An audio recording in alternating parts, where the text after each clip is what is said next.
Yep.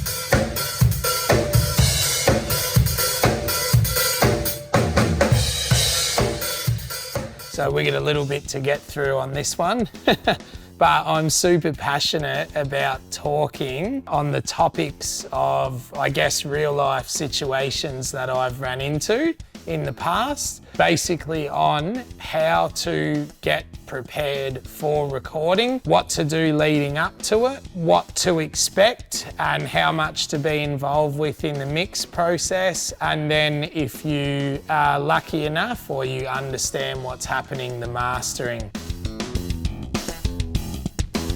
So what's super critical for me is before any recording situation, you really have to know your parts. And I don't mean have a little understanding of them. You really, really have to fucking know them. Unless you're Jimi Hendrix or someone of that caliber that can free flow and improvise like a fucking wizard, which I'm not, you really have to know your parts. Now, there's a few reasons why this is important. It will give you confidence leading up into it. You will deliver your parts a lot cleaner and clearer, and you'll articulate them, let's face it, way fucking better once you've learnt them, as opposed to trying to figure them out on the spot. And you'll have a better vibe for yourself in the studio and for the producer. The other thing is time. When you're recording, time is super critical because you might not be able to get back there in a hurry. The band might not be able to. It might be a once-off with the producer. You might have hired a certain piece of gear that you can only use for that day, which has fucking happened to me. And you might not be able to relive or recreate where you're at. The other massive, massive point about knowing your parts and why it fucking matters so much is you've got to listen to this forever. Once you release it, that's it.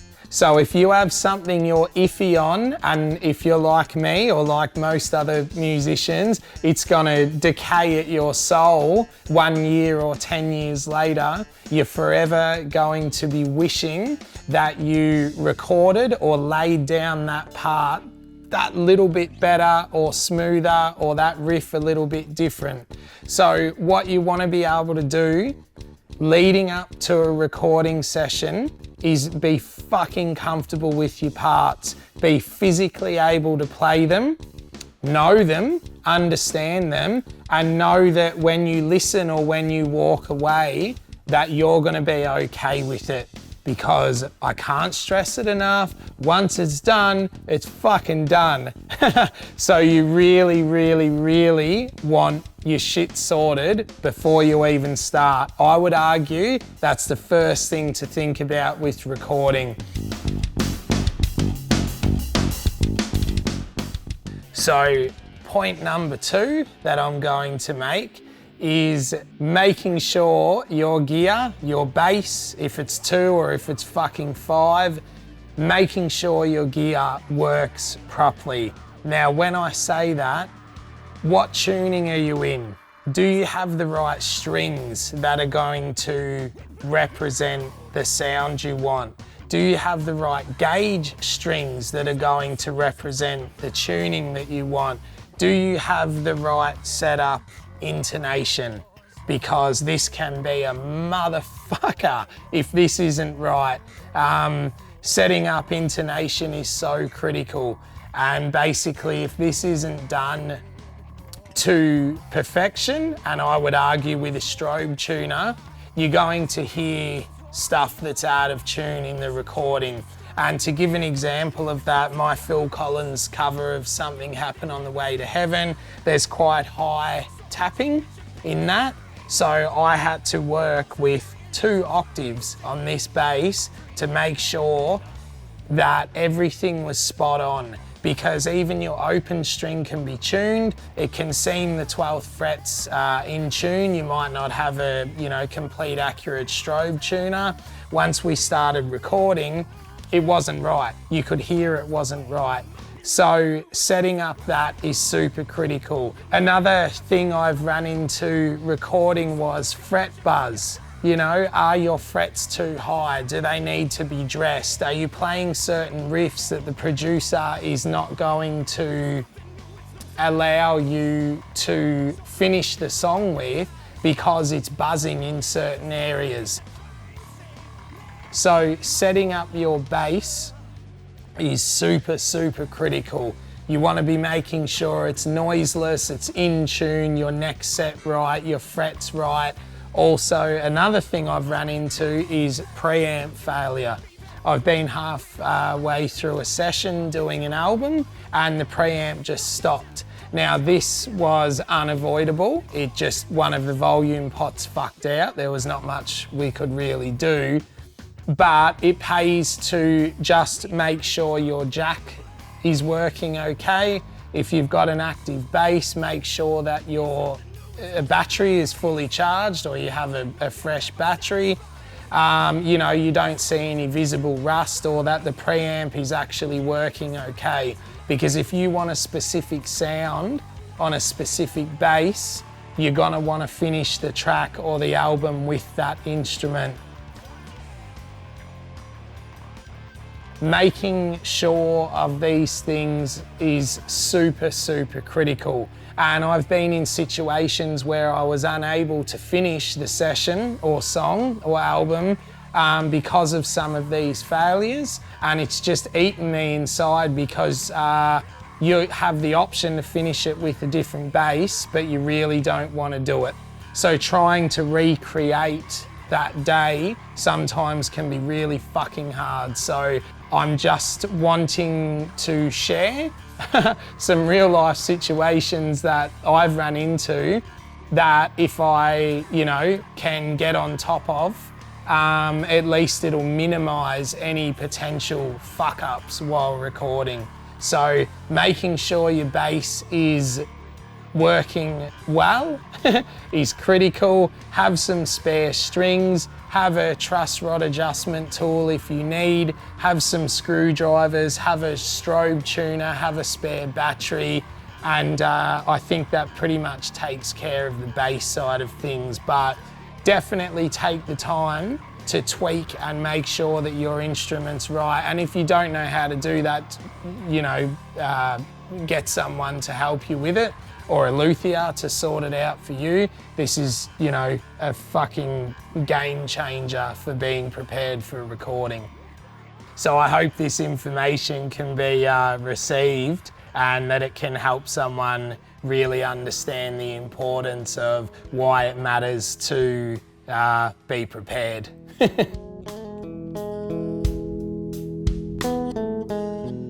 I'm notoriously quite heightened or elevated in a musical situation, so I work extra hard to learn my parts and to be as relaxed as I can, to not get flustered, because if you're put on the spot and you're fighting with creativity and like a ticking clock to the end of the day, it can really fuck the recording situation and give you an experience that you don't want.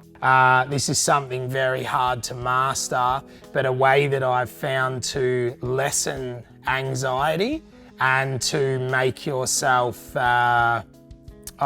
able to deliver and perform better is being calm and relaxed. So once again, the better prepared you are mentally and physically in yourself and with your gear, mentally in your emotions and your creativity, hopefully the fucking more enjoyable recording experience that you'll have.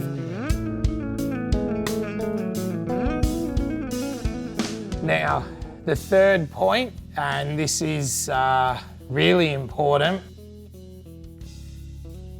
but if I could have given my younger self any advice, it would be exactly this. If you're recording with an engineer, make sure you've either met them or that you know work that they've done. And I cannot stress this enough. I've wasted money while I was younger going with people who told me they knew what they were doing, especially, you know, stuff with film clips, and it's just been murder. Was doing a film clip with a band. I know it's not recording, but the same principles apply. And I listened to someone's, I guess, goodwill that they were going to be able to give us a mind-blowing clip and whatever. And yeah, look, they couldn't.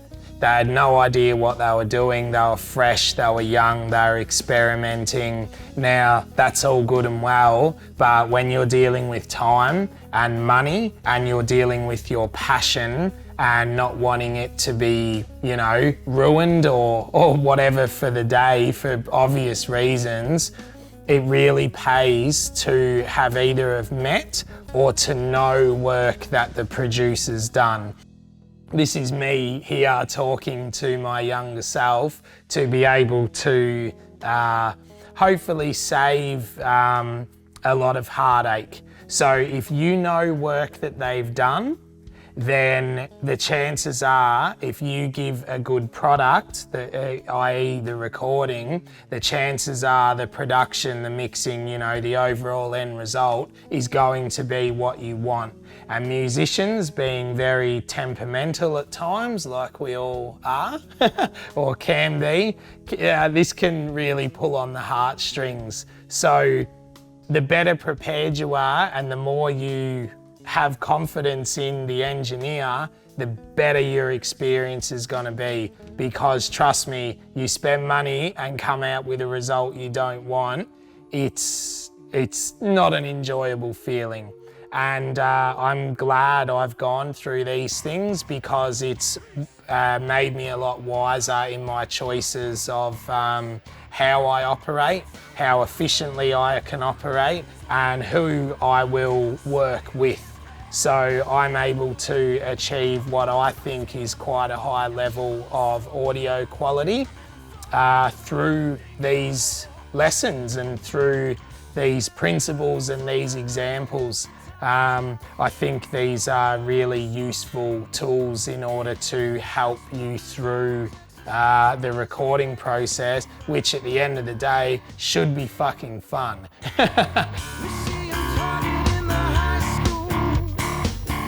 I guess the last point that I'm making, whether it be mixing, mastering, just the recording, or they're helping you produce, the better you get along with the producer, the better things will be. It won't be a hostile work environment. You will be able to, you know, produce your better work. And, you know, if you're a session cat, then that's your job and that's what you get paid to do and you go in to do it. Sometimes you'd almost have to remove the emotion from it. I'm sure every session player's experienced that at some point. But the better relationship you have with the engineer, the easier the communication is and the better off the overall experience becomes. And anyone who's worked with me knows that I'm extremely fucking fussy. I can't settle on something if it's not right. If that takes 100 hours to get right, then it takes 100 hours to get right. So I've been quite lucky to have extremely patient producers and engineers to work with me over my time, and it's just helped me get a better understanding on how they work. Some want to move quicker than others, but the better understanding you have prior to this and the relationship with them, hopefully the better your recording experience is, and hopefully you're able to fucking enjoy it, which is you know, the main point of why we do all this.